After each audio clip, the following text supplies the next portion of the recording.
Kenya is on fire. So, for the past couple of weeks, there have been intensive protests in the streets of Kenya, mostly triggered by the finance bill that President Ruto had tried to push through into law, and that failed spectacularly. And as of today, reading from the Citizen here, at least 5 vehicles were burnt on Mombasa's Nyerere Avenue as a section of protesters set them ablaze during Tuesday's demonstrations. This happened as protests intensified across Kenya, with police lobbying tear gas to disperse the agitated crowd. Now, it's been reported that more than 39 people had passed away, and I think I read that this morning, so it might have gone up since I read that fact.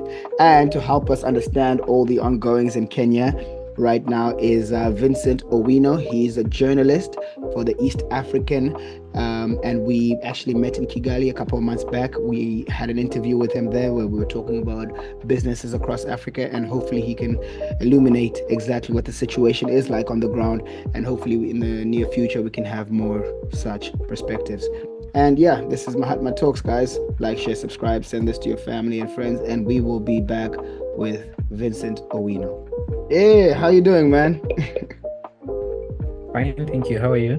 Good, good, good. It's good to see you again. So, just from your perspective there, being in Kenya, so just walk us through the timeline of this finance bill. What were the proposed benefits of the bill, and why was President Ruto so adamant to see it passed initially? Well, by timelines, do you mean constitutionally or this particular one? Well, just take that question as you will. I would just like to understand the context behind the eruption of the protests. What All was right. proposed? Yeah, what was the president saying? All right. Okay. So allow me to explain to you what the finance bill is and how it works. Right. Here in Kenya, I don't know if it's the same in Tanzania, but every year we have a finance bill, Okay. which basically outlines the taxation laws or the ways through which the government is going to raise finances for the coming financial year. So Okay. during every budget reading process, before that day comes, we have two bills that undergo parliamentary discussion. The first one is the finance bill of that particular year, and the second one is the budget and appropriations bill of that year. So the budget and appropriations bill highlights how the allocations, how the government money or the budget for that particular year is going to be allocated to different MDS, to different government ministries, departments, agencies, or particular projects. The finance bill, on the other hand, outlines how the government is going to raise those finances that are going to be used to fund the government budget for that particular year. Okay. So it is not a new thing. Every year we had one. We had the Finance Bill 2023, we had the Finance Bill 2022, and now we had the Finance Bill 2024. So the Finance Bill 2024 sought to raise about 3.6 trillion Kenya shillings. That should be about, just give me a minute to check. Or are you checking the conversion for the Tanzanian shillings? No, do I make it to Tanzanian shillings Please, just dollars or for, dollars? yeah, dollars might be easier, the universal currency. Yes. Yeah, so that's about $28 billion. Damn. Okay. Yes. Yeah, but now the revenues, the additional, that's an additional of about 2.7 billion from what was targeted last year. And this additional 2.7 billion is what was causing problem to the people. Okay. Now, What specifically about it? yes. So the reason why the government wanted to raise this additional $2.7 billion in taxes or in ordinary revenue is because Kenya is at the brink of debt distress. We are almost sliding into debt distress. We are almost defaulting on our loans. on our external loans. And the reason for that is because we have about right now it's about 70% of GDP, our public debt stock. That's about 10, 11, actually it's 11 trillion shillings last time I checked. You can do Wow. that conversion again and get it in dollars. Right. So that's 70% of our GDP. And the president was really trying to bring down this debt, our debt risk, and at the same time, so how he wanted to do that is to raise our ordinary revenues and reduce our spending. So by reducing the budget deficit, so that we can reduce debt financing. Okay. So this year we were supposed to reduce. I can check the numbers. We were supposed to reduce the external debt financing by around, yeah, I'll confirm the figures, but we're supposed to reduce it significantly. Okay. And that was the president's main motivation. That is why he wanted that bill to pass. Mm. That's why he was so adamant to have it passed. Because, the International Monetary Fund is also really, really concerned with our debt levels. Not just Kenya, but all countries that are members of the IMF, they are concerned with their debt sustainability, and they're always advocating for austerity measures. Yeah. And our president, being a good friend to the IMF and West, Yeah. had to do something that would please them to say. Yeah, that's never a good thing So for African citizens when your president is a good friend, of the IMF. yes, that's what Yeah. people say. All That's what right. people say. Okay. Yeah. Yeah. Now let's go back to the 2.7 billion that people had a problem with. So how are we going to raise that 2.7 billion? Mm. Last year in the Finance Bill 2023, there were a number of new taxes that were introduced. One of them was the doubling of value-added tax on petroleum products Mm. from 8% to 16%. So people complained, but the president did the same thing, was adamant to have it passed, and it passed that way. Another one that was introduced is a housing levy, which is 1.5% of everyone's basic salary, Right. and the employers contribute the same amount. And that is supposed to be used for building affordable houses, which everyone in the country was against it, but the Mm. president forced it on people, and they had to do everything. Even the courts rejected it. The courts said it was unconstitutional. They had to go back and change laws, and they did those in record time. Within the year, everyone is now paying it. So come Finance Bill 2024, they tried to do the same thing, because they feel we are going to increase taxes and people are going to do nothing about it. Right. Last year, everyone was like, we don't want this housing levy. We don't want this. Yet they did it and people did nothing about it. So Mm. this year, some of the taxes that were proposed included a motor vehicle circulation tax. That is 2%, 2.5% of the value of the vehicle you have to pay every year. That is in addition to paying an import duty on when you're importing your vehicle, Mm. paying a value added tax on importing your vehicle. Also, you're paying a fuel levy on every time you buy fuel or petroleum products, and you're paying VAT on that petroleum product, and you're paying a railways development levy still when buying petroleum product. So Right. people felt that Yeah, is that's double, not seven even ways. double taxation, Yeah. that is triple taxation. Yeah, that's crazy. The footage coming out of Kenya has been truly just amazing to witness. I have some friends who are just, I talk to them every week, and then now they're in the midst of just sheer and utter chaos. So there's been reports of, kidnappings. There's obviously violence in the streets, people being assaulted and murdered by law enforcement. I think the number was 39 when last I read it. So what is the situation like on the ground as you see it, and how has the violence affected the national psyche? Well, to begin with, when the protest started, I don't think it was violence. It was Yeah, I quite would say the peaceful. response is violent. Yes, yes, the Mm. response was violent, yes. But the protests were peaceful, and For now, I can say the protests have achieved the protesters have achieved really what they wanted, which was to teach the government a lesson that you cannot force things on us. We have a voice, and that voice must be heard, Right. irrespective of what you want. Right. Yes. But lately, I see the protests have turned violent, and now if you come to Nairobi every Tuesday and Thursday, it's literally a ghost town. There is no one in the CBD. Mm. Most shops are closed. Actually, not most, all shops are closed.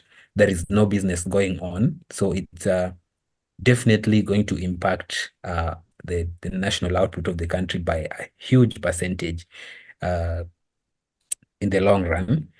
But eventually, for now, I think things are easing out.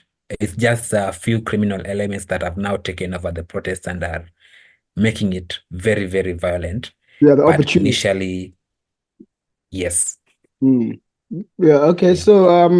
So what do you reckon the ramifications for the president and his actions will be? There already calls for his resignation, and I hear that the protests will be ongoing, peaceful ones at least. So how do you think how do you think Kenya moves on from here with President Ruto?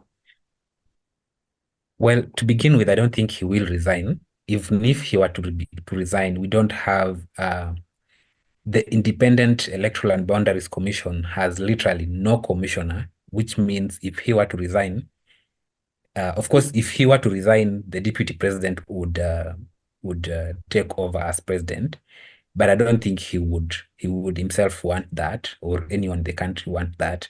They Mm. would want the entire government out, not Right. him being replaced by one of his cronies or maybe an internal enemy, nobody knows. Mm. But if he were to dissolve government, dissolve parliament, and people should go back to election, we would enter into a constitutional crisis because we don't have an electoral body as at right now.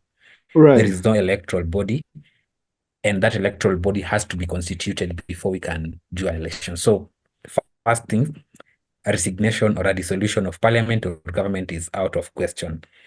But of course, there are going to be increased pressure to maybe reshuffle cabinet, drop some members, because there have been a lot of complaints about the competence of the people in the cabinet. Some of them are clearly incompetent. Some of them are unable to even guard their mouths, what they say in public, what they post on their social media handles. Mm. And those are things that are uncharacteristics of a public leader, someone who is supposed to be a symbol of national unity. Right. Another challenge is that some of them have been caught up in multiple scandals. Even before they became cabinet members, they had multiple scandals. Most of them actually had court cases, corruption cases, murder cases, rape cases that were going on in court. And the moment they took power, those cases started being dropped one Yeah. by one. That's So your if average you ask, African politician right there. yes, Yeah. if you asked a Kenyan at the time, no one would have wanted them to be in cabinet in the first place. But here we are. And Mm. now we feel like they're part of the problem. They're part of the reason why we are here because the president is being misadvised. That's what most people feel. The Right. president is being misadvised, and it is the role of the cabinet to advise him correctly, appropriately, and brief him on how really people feel about the policies that he is implementing. Mm.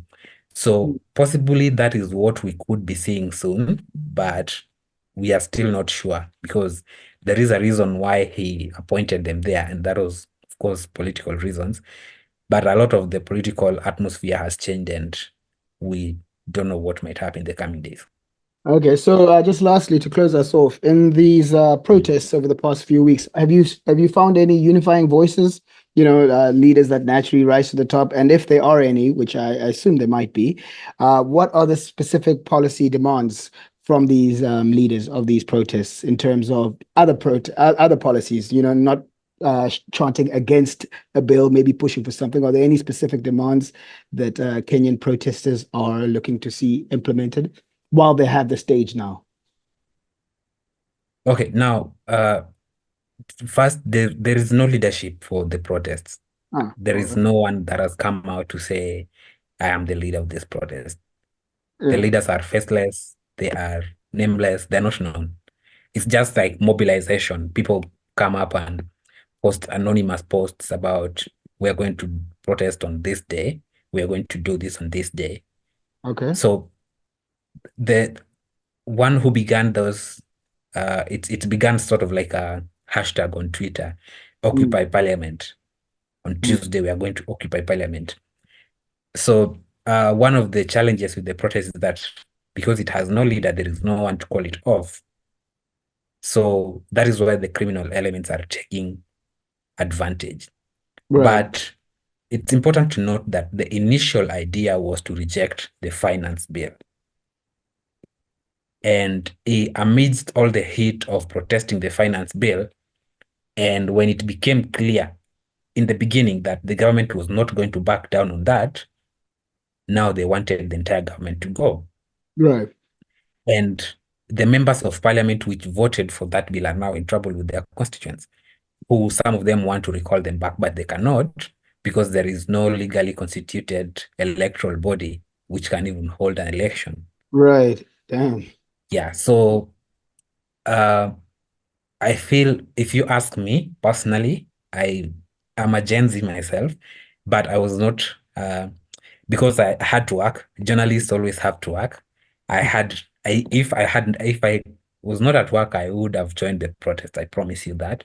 Right. But because I had to work, I feel like now the demands of the protesters or the demands of the young people have been met for now. What is left now is to turn up and vote in 2027, which will send again another message. Because in 2027, when our next election is happening, majority of the voters will be Gen Z. Right. And that is when we are going to have our voices heard. In Mm. 2022, I believe majority did not vote. That's a fact. Majority of the Gen Zs did not vote. That's a fact. But now in 2027, we are going to, I think in 2022, just the born, let's see, the born, I think just 4 years of Gen Zs were Yeah. eligible to vote. Yeah. But in Oh, 2027, almost all of them will be right. eligible to vote. And that's when they will have their voices heard. So I feel like if someone were to ask me, we have passed our message right now. It is time to relax and wait for 2027 or wait for Finance Bill 2024 and see if it will have any more punitive measures or any more oppressive measures that the government wants to find a way to sneak into our lives again. Right. Yet people are already struggling. Right. Yeah, that's true. Yes. Anyways, Vincent Owino, thank you very much. I think this was very illuminating, at least for me, to find out. Because as soon as I heard protests erupted, I'm like, oh, I need to get this guy. We need to have this conversation. So hopefully in the future, when inevitably more protests erupt from the pure incompetence of President Ruto, hopefully we can get you back to shed some light on it. Sure. Thanks so much. All right, thanks. Have a I good night. appreciate you having me, Mahatma. Yeah, this is the first episode of Mahatma Talks, so we'll see how it does. Sure. Thank you. All right, take care, man. All right, you too. Bye. Cheers.